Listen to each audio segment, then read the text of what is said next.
കേരളത്തിൽ ഞാൻ ജീവിക്കണമെന്ന് ആഗ്രഹിച്ചതല്ല. ഒരു ജനുവരി 30 സമരം എനിക്ക് ഉദ്ഘാടനം കർമ്മ ഇഷ്ടമില്ല. ഞാൻ പറഞ്ഞു ഞാൻ 2-3 ദിവസം കാസർഗോഡ് ഒന്ന് കാണട്ടെ. കണ്ടു. പൊട്ടിത്തകർന്നാണ് അവിടുന്ന് ഇറങ്ങുന്നത്. ഞാൻ മലയാളം വർഷങ്ങളായിട്ട് കൈകാര്യം ചെയ്യാതിരുന്നിട്ടും എൻ്റെ പേനയിൽ കൂടെ ഒഴുകി നടന്ന ഒരു പാട്ടുണ്ട്. നിങ്ങൾ നെറ്റിലടിച്ചാൽ ദയവായി മലയാളം സോങ് എന്ന് വെച്ചാൽ ഒരു വീഡിയോയും ആ പാട്ടും കിട്ടും. അന്ന് മുതലാണ് ഇവർക്ക് വേണ്ടിയിട്ടാണ് ഇനി ജീവിതം. Not because I want to live in Kerala. ഇത് കേരളത്തിലെ ഗോഡ് ഫോർ സേക്കൻ ഏരിയയാണ് Kasaragod. It's not part of Kerala.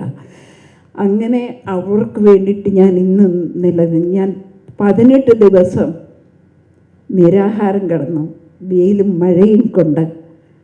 എനിക്ക് സ്ഥിരം വന്നുകൊണ്ടിരുന്ന ആളാണ് എൻ്റെ ചിരിയെപ്പറ്റി പറയുന്നത്. ഒരുപാട് ദിവസം എൻ്റെ കൂടെ വന്നിരുന്നു. ഒത്തിരി പ്രതീക്ഷയും ആശ്വാസവും എല്ലാം തന്നു.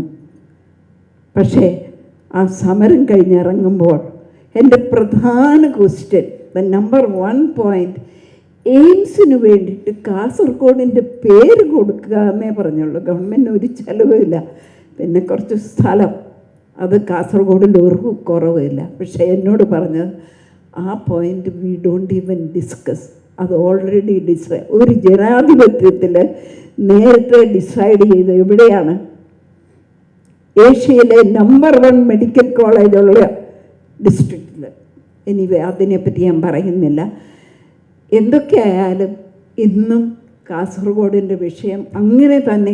അവിടെ കേരളത്തിലെ ഒരേ ഒരു ജില്ലയാണ് ഒരു മെഡിക്കൽ കോളേജ്. ഞാൻ സ്ഥിരം ട്രാവൽ ചെയ്യുമ്പം മംഗലാപുരത്ത് കൂടെ വരുമ്പം എപ്പോഴും കാസർഗോഡ് നിന്നുള്ള എൻ്റെ സൾഫാൻ രോഗികളെ അവിടെ 2-3 എങ്കിലും കാണും. ഈ ജീവിതങ്ങൾ അല്ലെ കാൽ ജീവിതങ്ങൾ ഇങ്ങനെ കിടക്കുന്ന അവരുടെ തെറ്റുകൊണ്ടല്ല, ആരൊക്കെയോ എന്തൊക്കെയോ ചെയ്തതിൻ്റെ പേരിൽ. ഇത് 150 വർഷം തുടരുമെന്നാണ് ഡോക്ടേഴ്സ് പറഞ്ഞിരിക്കുന്നത്. ഇന്നും കുട്ടികൾ ജനിക്കുന്നു.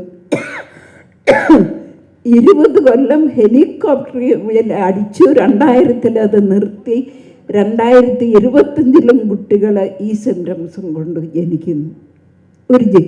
കുറേ അമ്മമാർക്ക് 3-4 മക്കളുള്ളതുകൊണ്ട് കിടക്കാൻ മാത്രം അമ്മയുടെ ജീവിതം പോലും ഇല്ല. അമ്മയ്ക്ക് ഇവരല്ലാതെ വേറെ പുറലോകമായിട്ട് ഒരു ബന്ധവുമില്ല. സോ എനിക്ക് അവരുടെ കാര്യം ഓർപ്പിച്ചുകൊണ്ടും ഈ നന്മ ചെയ്യുന്ന എല്ലാ മനുഷ്യരെയും അവരെ ഒന്ന് ഓർക്കുക എന്ന് മാത്രമേ ഞാൻ പറയുന്നുള്ളൂ. ഞാൻ കൂടുതൽ പറയുന്നില്ല.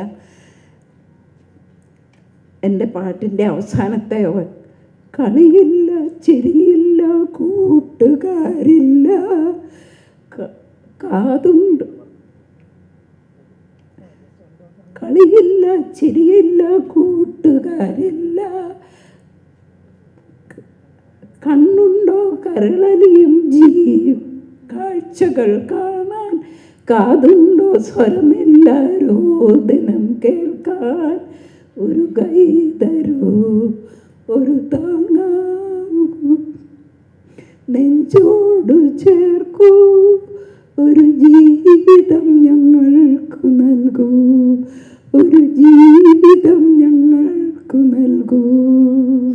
ഈ കാസർഗോഡ് ആളുകൾ നമ്മുടെ ആർട്ടിക്കിൾ 21 പറയുന്ന right to life with dignity, അത് മാത്രമേ ചോദിക്കുന്നുള്ളൂ, വേറൊന്നുമില്ല.